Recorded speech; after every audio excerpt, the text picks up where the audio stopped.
निर्मला की सास गजराबाई भी बड़ी अजीब औरत थी। सुबह से लेकर शाम तक सिर्फ राम राम ही करती रहती। उसके दिन की शुरुआत ही शिकायत से होती। उठते ही बोलती, राम राम, 5 बज गए, न जाने बहू जाग गई या नहीं।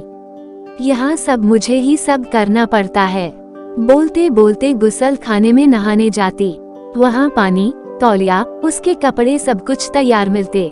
बाहर फिर बड़बड़ाती आती, हे राम, पता नहीं चाय भी बनी है या नहीं, वरना जाकर मुझे ही बनानी पड़ेगी। पर कमरे में पहुंचते ही गरम गरम चाय उसके बेड के सामने वाली मेज पर हाजिर रहती। इसके बाद उसे चिंता होती पूजा करने की। कहती, पूजा करनी थी, देर हो रही है, बहू ने पूजा की सामग्री तैयार रखी है। वहाँ पूजा के घर में सब कुछ तैयार ही मिलता, पर उसे बड़बड़ाते रहने की बहुत बुरी आदत थी। वो बड़बड़ाने से बाज नहीं आती। निर्मला घर का सारा काम निपटाकर हर रोज लंबा सफर तय करके ट्रेन में धक्के खाकर अपने काम पर चली जाती। उसके पहले सुबह का नाश्ता और दोपहर का खाना भी तैयार रख कर जाती।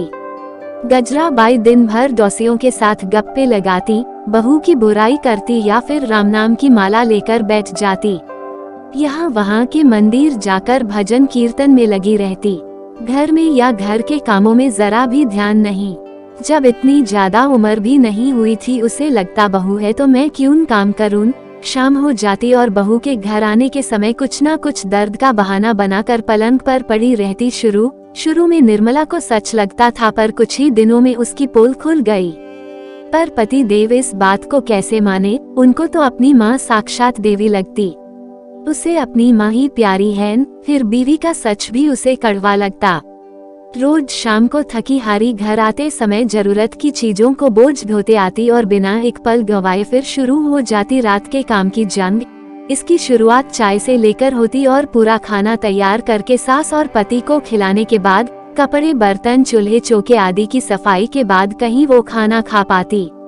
रोज उसके पति के लिए स्त्री के कपड़े तक तैयार रखने पड़ते। सब होते होते आराम से 11, साढ़े 11 बज ही जाते, तब कहीं वो सो पाती।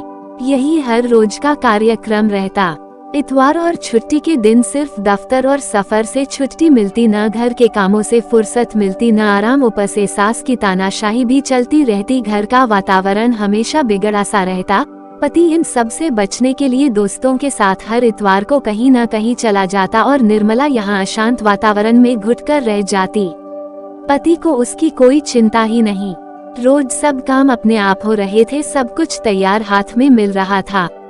उसे और क्या चाहिए। जब तक उसके सारे काम आराम से हो रहे थे वो बहुत खुश था।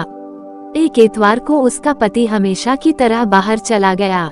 रात को बहुत देर से सोने के कारण निर्मला की नींद देर से खुली। इतवार भी था तो उसने थोड़ा सुस्ताना चाहा, पर गजराबाई को चैन कहाँ। न रुकने वाली घंटी की तरह सुबह होते ही शुरू हो गई। लड़ना झगड़ना शुरू किया। बर्दाश्त की हद गुजर जाने पर निर्मला ने भी अपना आपा खो दिया।